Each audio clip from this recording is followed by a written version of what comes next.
नमस्कार सभी जनता, good morning, good afternoon, good night. जब भी आप वीडियो देख रहे हैं तो आज की वीडियो लेक्चर में अपन देखने वाले हैं वैदिक सभ्यता और इसका लेक्चर नंबर ये 4 है। ठीक है, उससे पहले अपन ने इसकी थ्योरी पढ़ ली थी। ठीक है, तो आज इससे संबंधित जो भी संभावित प्रश्न हैं वो देखने वाले हैं और ये महत्वपूर्ण हैं सारे। ठीक है, तो हमारा यहाँ पे पहला प्रश्न है, प्राचीनतम सबसे प्राचीनतम वेद है। ठीक है, तो सबसे प्राचीनतम वेद हमारा कौन सा है?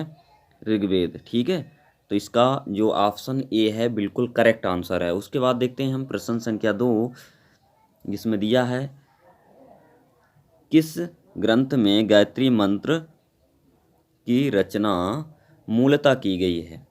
ठीक है, तो जो गायत्री मंत्र है वो कौन से वेद में लिखा हुआ है, इसकी रचना की गई है, तो ये भी ऋग्वेद है। ठीक है, तो हमारा ऑप्शन ए बिल्कुल करेक्ट आंसर हो जाएगा।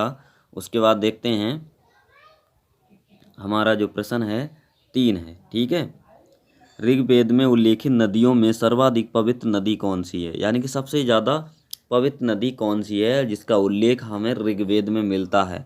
ठीक है, तो ऋग्वेद में सबसे ज़्यादा पवित्र नदी जो है सरस्वती है। ठीक है, तो सरस्वती हमारी सबसे पवित्र नदी है ऋग्वेद के हिसाब से। ठीक है, उसके बाद हमारा प्रश्न 4 है, इसमें दिया है आर्य भारत में सबसे पहले कहाँ बसे, यानी कि आर्य हैं वो भारत में सबसे पहले कहाँ बसते हैं।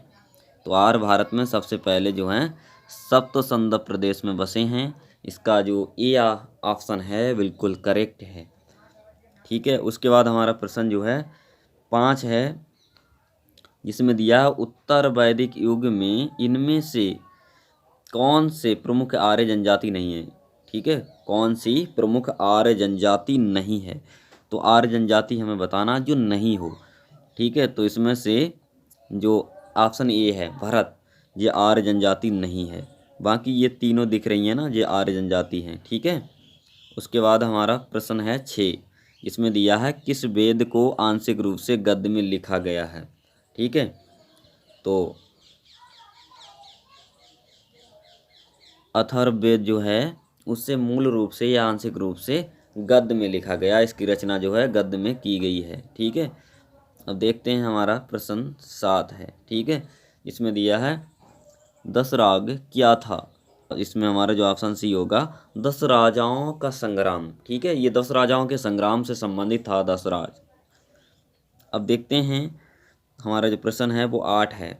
ठीक है, ऋग्वेद में किस देवता का 250 सूक्तों में वर्णन मिलता है, तो भाई इसमें हमारा हो जाएगा इंद्र। ठीक है, यानी कि ऑप्शन इसमें बी हमारा बिल्कुल राइट आंसर होगा। अब देखते हैं हम प्रश्न संख्या 9, जिसमें दिया है आर्यों के मूल प्रदेश के संबंध में निम्नलिखित में से किस प्रदेश को सर्वाधिक मान्य स्वीकार किया गया है, यानी कि जो आर्य हैं उनका मूल प्रदेश कौन सा है। ठीक है, तो ये केंद्र एशिया इनका मूल प्रदेश है। ठीक है, ऑप्शन इसका सी जो है बिल्कुल सही आंसर है, राइट। ओके, अब देखते हैं हम प्रश्न संख्या 10, ऋग्वैदिक आर्यों की भाषा क्या थी, तो इनकी भाषा संस्कृत होती है। ठीक है, तो ऑप्शन बी बिल्कुल राइट आंसर है। उसके बाद हम देखेंगे प्रश्न संख्या 11, निम्नलिखित में से प्राचीनतम वेद कौन सा है, यानी कि सबसे पुराना वेद कौन सा है।